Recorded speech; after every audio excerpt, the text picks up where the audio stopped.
So I think what's really interesting about this region is geographically it's the confluence of four major rivers. South of us, you've got the Ohio River coming into the Mississippi.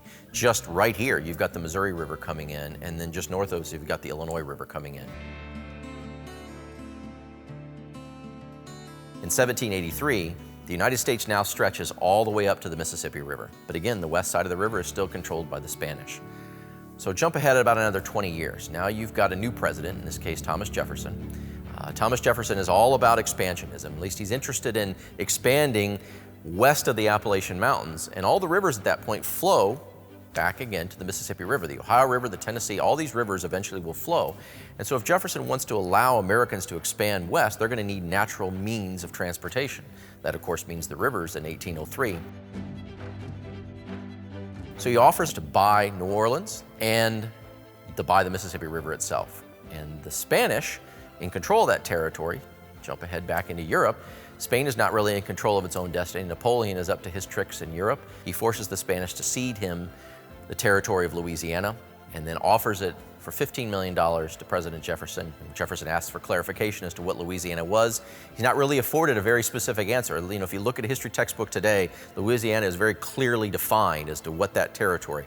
That was not the case in 1803. It would take us 20 years of treaties and negotiations to define what was Louisiana. And so Jefferson's now purchased this land. Let me go see if it was a good land deal. No one had any idea what was in the interior part of North America.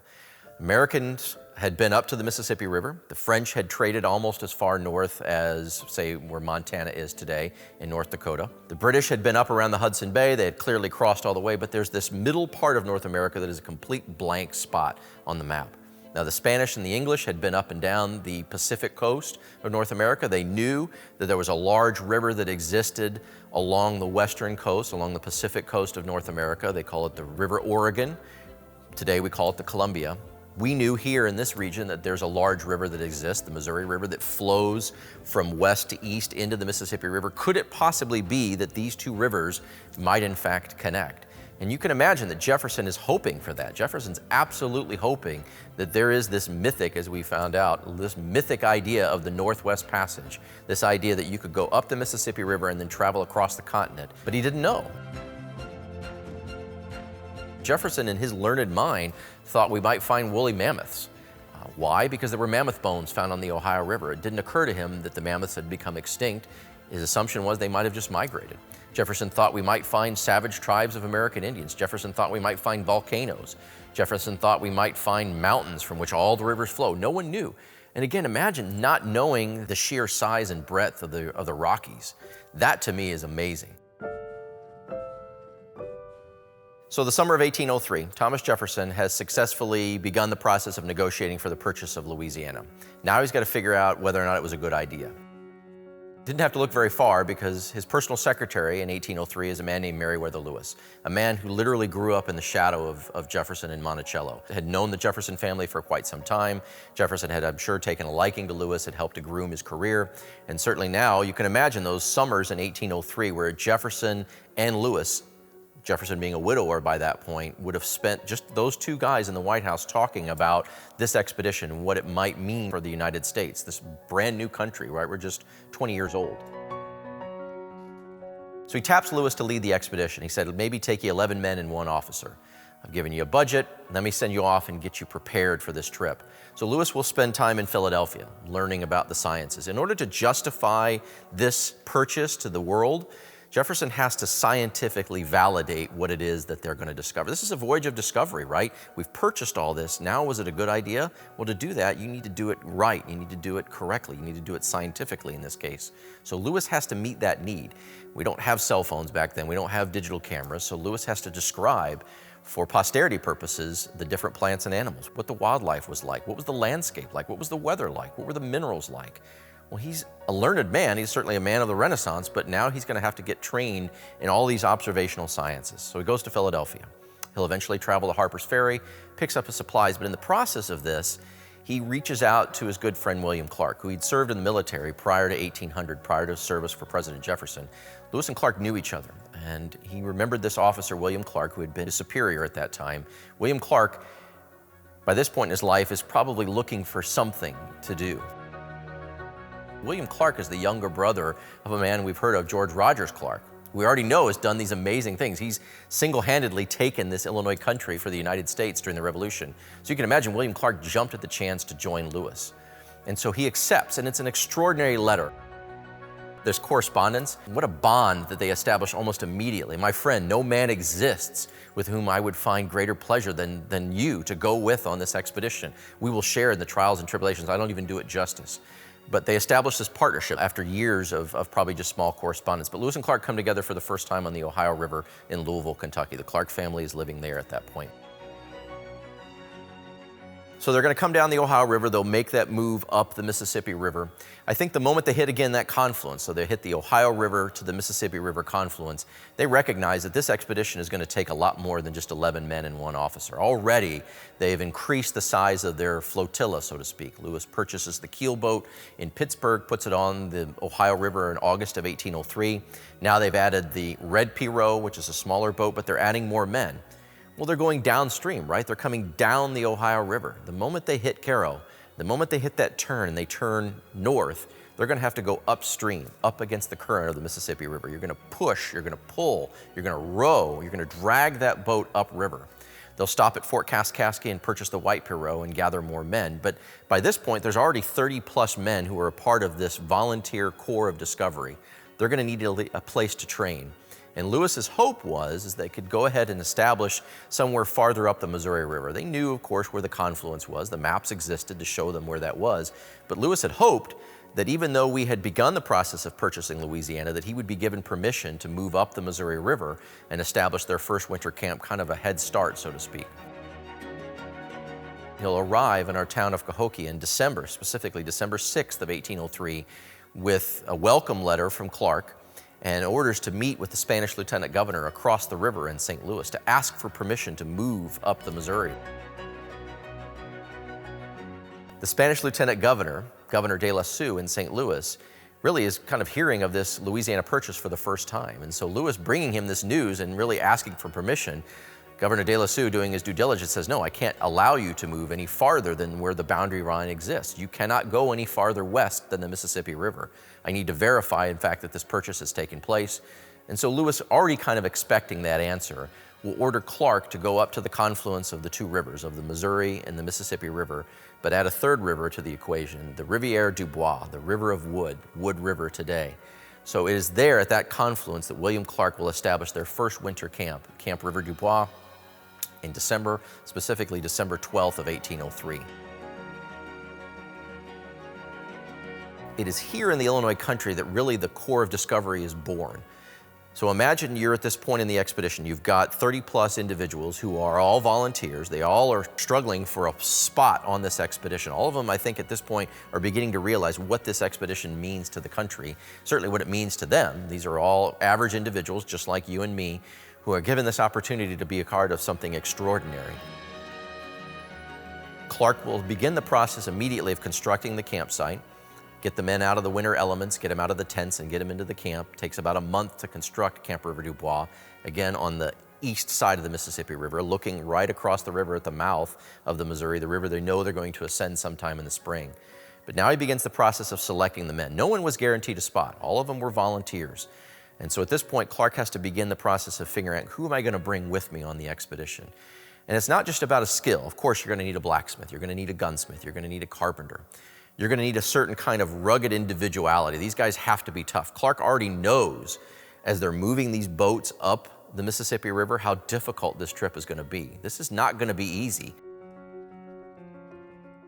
You're going to have to pull eventually tons of cargo every day, 10 to 12 miles a day upriver. So he's not only looking for a skill, but he's looking for somebody who has the hardiness, the stamina to do that. In fact, he'll dismiss some individuals very early on, calling them gentlemen's sons and unaccustomed to labor. In other words, he's calling them lazy, but he knows these guys don't have the chops. But the last, I think, ingredient is the most important. These men have to learn to trust each other. They have to learn to work together. They have to learn to come together as a unit. Today we call that the Corps of Discovery, but they didn't start that way. These guys have a lot of fighting when they first arrived. They don't get along. Clark's final element to the equation is getting these men to start thinking of themselves as a unit. This idea of what we today call the Corps of Discovery. Start thinking of themselves as a team. They're learning to trust each other because once they leave from here, they know that those are the only two individuals or the only group of individuals they can count on. Why did they choose the location of the confluence of the Mississippi, Missouri River, and the small stream, the River du Bois? Well, because it's isolated, right? You've got individuals who are in their early 20s, all of which who are probably living on the frontier at this point, all of which who exhibit this kind of rugged individuality, who don't always like to listen to orders, who have this kind of restless spirit already amongst them. You would put them at a location in which they're isolated from the rest of the population in this region. Clark chooses the confluence of these two rivers in part because it is remote. There is no possibility for further influence or further temptation. You don't put these men in the middle of St. Louis where there's temptation abound. You don't put them in an established community like Cahokia. You leave Lewis in Cahokia because Lewis is there gathering supplies, gathering maps, gathering correspondence. You put Lewis in Cahokia because that's where the post office is located. It's his communication link back to Washington, D.C. He will order Clark to the confluence because that's the perfect place to create what we might today call the boot camp for the expedition.